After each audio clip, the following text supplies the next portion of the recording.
Bismillahirrahmanirrahim. Assalamualaikum warahmatullahi wabarakatuh.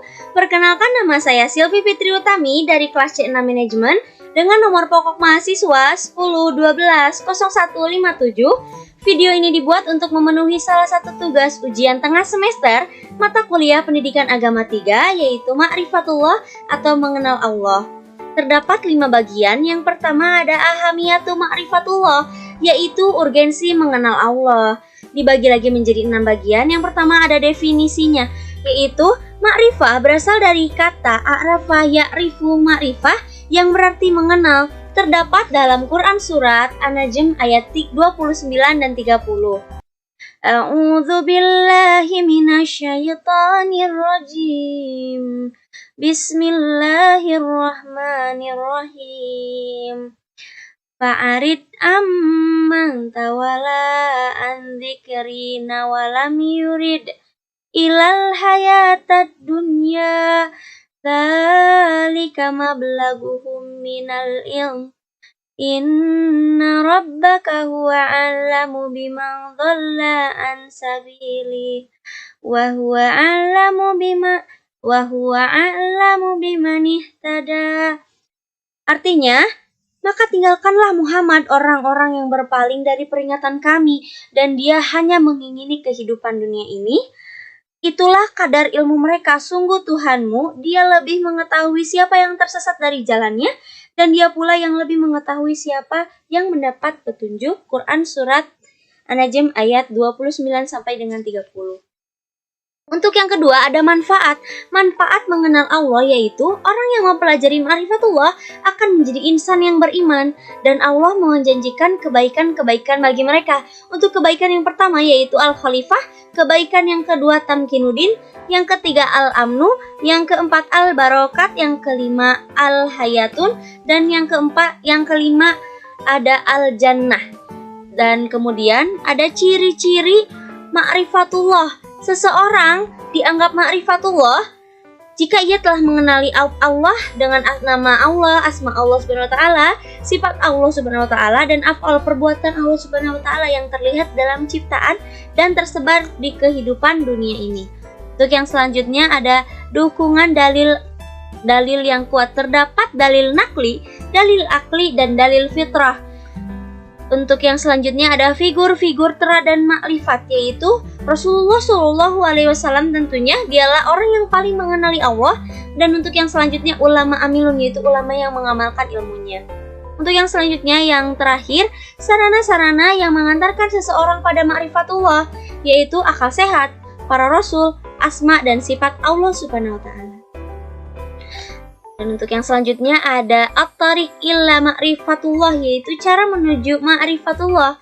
Yang pertama ada melalui ayat-ayat Allah. Yang pertama ada ayat qauliyah, yaitu tanda-tanda kebesaran Allah Subhanahu wa taala yang berada dalam Al-Qur'an, Quran surat At-Tin ayat 1 sampai dengan ayat 5. Dan untuk yang kedua ada ayat kauniyah, tanda kebesaran atau ayat Allah yang ada di jagat raya, terdapat dalam Quran surat Ali Imran ayat 190. Dan untuk selanjutnya ada metode-metode Islam. Yang pertama ada dengan nakal dan akal, oleh akal tentunya. Dan yang kedua ada ayat, yaitu ayat yang membenarkan, terdapat dalam Quran surat Qaf ayat 37. Dan yang terakhir ada menghasilkan iman. Nah, untuk yang selanjutnya melalui metode selain Islam, yaitu dugaan dan hawa nafsu, terdapat dalam Quran surat Al-Baqarah ayat 55. Yang kedua ragu-ragu, terdapat dalam Quran surat Al-Hajj ayat 55. Dan yang selanjutnya berakibat kufur, yaitu terdapat dalam Quran surat Al-Kahfi ayat 105. Untuk yang selanjutnya ada Al-Manawi min ma'rifatillah, yaitu penghalang-penghalang mengenal Allah. Terdapat 2. Yang pertama maradus syahwat. Maradus syahwat dibagi menjadi 5 bagian. Yang pertama ada al-fisku, yaitu kefasikan, fasik terhadap Allah, terdapat dalam Quran surat Al-Hasyr ayat 19. Untuk yang kedua ada al-kibru, yaitu kesombongan sombong terhadap Allah, terdapat dalam Quran surat Al-Mu'minun ayat 35. Dan untuk yang ketiga az-zulmu, yaitu kezoliman, yaitu zolim kepada Allah Subhanahu wa taala, terdapat dalam Quran As-Sajdah ayat 33. Untuk yang keempat ada al-kizbu, yaitu kedustaan, terdapat dalam Quran surat Al-Baqarah ayat 9 sampai dengan ayat 10. Yang terakhir ada kasarul masyai, yaitu banyak melakukan perbuatan maksiat terhadap Allah sehingga menjadikan penghalang bagi mereka untuk mengenal Allah lebih dalam. Dan untuk yang kedua ada amradu asyubah, yaitu yang pertama ada al-jahlu, yaitu kejahilan atau kebodohan, terdapat dalam Quran surat Al-An'am ayat 39. Untuk yang kedua ada al-irtiyab, keraguan-raguan, terdapat dalam Quran surat An-Nisa ayat 143. Yang ketiga ada al-inhiraf, penyimpangan. Penyimpangan ini menyimpang dari perintah-perintah Allah, terdapat dalam Quran surat Al-Maidah ayat 13. Untuk selanjutnya ada al-ghafiyah, yaitu kelalaian lalai terhadap perintah-perintah Allah termasuk sholat dan yang lainnya, terdapat dalam Quran surat Ar-Rum ayat 7. Nah, untuk yang selanjutnya ada adillah ala wujudillah, bukti keberadaan Allah. Yang pertama ada adailul fitri, yaitu dalil fitrah. Maksudnya fitrah artinya al-khilqah, yaitu keadaan asal ketika seseorang manusia diciptakan oleh Allah Subhanahu wa taala, terdapat dalam Quran surat Al-A'raf ayat 172.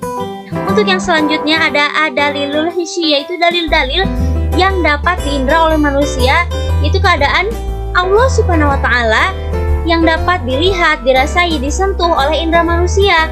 Yang kedua ada contohnya, yaitu terselamatkannya Nabi Ibrahim dari api yang membakarnya, dijadikan dingin oleh Allah Subhanahu wa taala, yang dapat kita lihat dalam Quran surat Al-Anbiya ayat 69. Untuk yang selanjutnya ada ad-dalilul akli, yaitu dalil yang dapat dicerna oleh akal. Yang pertama ada teori sebab.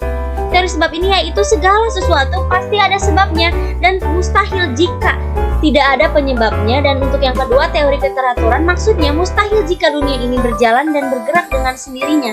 Untuk yang keempat ada dalilul nakli, yaitu nash, itu dalil pembuktian akan keberadaan dengan petunjuk dengan menunjukkan petunjuk kitab suci. Untuk yang terakhir ada dalilul tarik, dalil sejarah, yaitu eksistensi Allah telah diberitahukan sepanjang sejarah manusia, terdapat dalam Quran surat Al-Anbiya ayat 92. Nah, dan untuk yang terakhir ada tauhidullah, yaitu mengesahkan Allah. Tauhidullah ini menjadikan Allah itu satu saja, memang Allah itu satu dan Tuhan itu satu.